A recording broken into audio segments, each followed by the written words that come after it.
আমি বরাবরই বলে এসেছি, আমরা মহা সৌভাগ্যবান এক জাতি পৃথিবীর মানচিত্রে আমাদের অবস্থানের কারণে।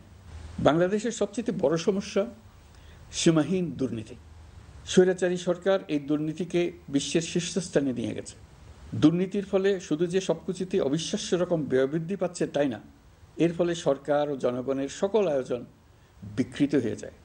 সরকারের লক্ষ্য, নীতিমালা, প্রাতিষ্ঠানিক আয়োজন, সরকারি কর্মকর্তাদের দায় দায়িত্ব যা কিছু কাগজে লেখা থাকে তার সব কিছু অর্থহীন হয়ে যায়। দেশ চলে অলিখিত আয়োজনে। সরকারকে চলতে হয়, ব্যবসায়ীকে চলতে হয়, শিল্পপতিকে চলতে হয়, বিনিয়োগকারীকে চলতে হয়, দেশের সকল নাগরিককে এই অলিখিত নিয়মে চলতে হয়। নাগরিককে এই অদৃশ্য জগতের সঙ্গে মোকাবেলা করে টিকে থাকার বিদ্যায় পারদর্শী হতে সাধনা করতে হয়। বাংলাদেশ, ভারত, নেপাল ও ভুটান, দক্ষিণ এশিয়ার এই 4টি দেশ মিলে একটি যৌথ অর্থনীতি গড়ে তুলতে পারলে 4 দেশই লাভবান হবে।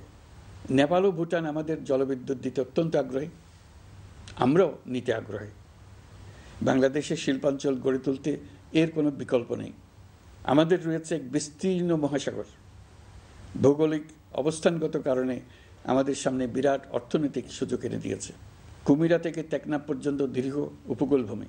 এই দীর্ঘ উপকূল জুড়ে বিরামহীনভাবে অনেকগুলি আধুনিক প্রযুক্তি সমৃদ্ধ আন্তর্জাতিক মানের সমুদ্র বন্দর, শিল্প কারখানা, রপ্তানি প্রক্রিয়াজাতকরণ এলাকা স্থাপন করা গেলে পুরো অর্থনৈতিক অঞ্চলের ভবিষ্যৎ দ্রুত পরিবর্তন সম্ভব। নেপাল থেকে জলবিদ্যুৎ আনতে পারলে জীবাশ্ম জ্বালানির উপর আমাদের নির্ভরশীলতা কমবে। বর্তমানে বিশ্ববাসী পরিবেশ রক্ষায় সচেতন, তারা এটাকেই সর্বোচ্চ অগ্রাধিকার দিচ্ছে। জীবাশ্ম জ্বালানির উপর নির্ভরশীলতা কমিয়ে পরিবেশ বান্ধব বিকল্প পাওয়া গেলে বিদেশি বিনিয়োগকারীদের আরও বেশি মনোযোগ আকর্ষণ করা যাবে। দেশের ক্রমবর্ধমান বিদ্যুৎ চাহিদার পরিপ্রেক্ষিতে রূপপুর পারমাণবিক বিদ্যুৎ কেন্দ্রের কাজ যথাসময়ে শেষ করার বেশি আমরা জোর দিয়েছি। রোসাটমের মহাপরিচালক আমাকে বলেছেন শিগগিরই বিদ্যুৎ কেন্দ্রটি পরীক্ষামূলকভাবে চালু করা হবে। আমাদের পণ্য পৃথিবীর পণ্য। এই পণ্য নেপালে যাবে, ভুটানে যাবে, ভারতের 7 সিস্টার্সে যাবে।